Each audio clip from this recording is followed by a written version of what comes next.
नमस्कार दोस्तों, मैं हूं दीपक उपाध्याय और आप देख रहे हैं द दीपक उपाध्याय शो। इस शो में आज हम बात करेंगे दिल्ली के प्रदूषण और उससे होने वाले आर्थिक नुकसान के बारे में। दिल्ली एनसीआर में पिछले कुछ सालों से लगातार बड़ा प्रदूषण की समस्या हो रही है और इसकी वजह से एक अनुमान के मुताबिक हर साल 50,000 से ज़्यादा मौतें हो रही हैं, जो कि स्वास्थ्य संबंधी मौतें हैं और ज़्यादातर प्रदूषण की वजह से होने वाली बीमारियों के कारण है।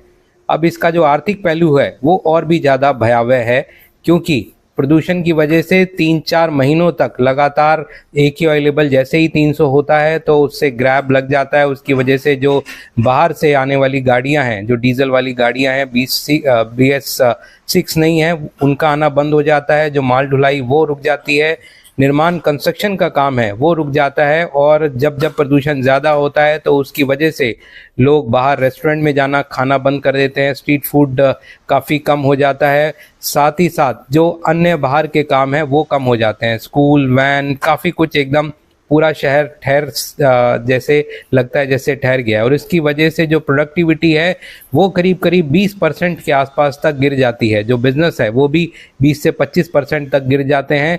और इसकी वजह से जो ओवरऑल इम्पैक्ट है इन 3 से 4 महीनों में इकोनॉमी का, वो 50 से 60 हज़ार करोड़ रुपए के करीब का नुकसान का अनुमान लगाया जाता है।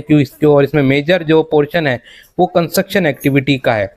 गुड़गांव, नोएडा, सोनीपत और दिल्ली में भी कंस्ट्रक्शन एक्टिविटी काफ़ी होती है और इसकी वजह से जो मजदूर जो है उनको यहाँ से काम छोड़कर बाहर जाना पड़ता है। सप्लाई चेन है वो भी भारी डिस्टर्ब हो जाती है, क्योंकि सामान दिल्ली से बाहर, एनसीआर से बाहर दिल्ली में नहीं आ पाता है। तो जब भी हम प्रदूषण के बारे में पिछले कुछ सालों में सरकारों ने जो भी काम किया है वो बहुत ही नाकाफ़ी या ऊँट के मुंह में जीरा जैसे रहा है।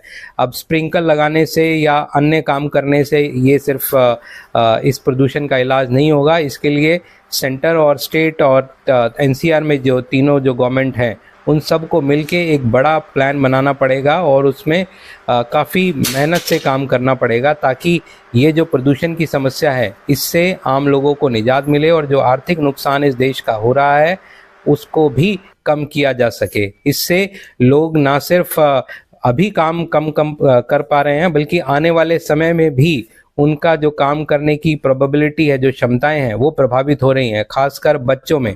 इसलिए ज़रूरत इस बात की है कि इसको मिशन मोड पे, प्रदूषण को रोकने के लिए मिशन मोड पर काम हो। आज के लिए इतना ही। नमस्कार।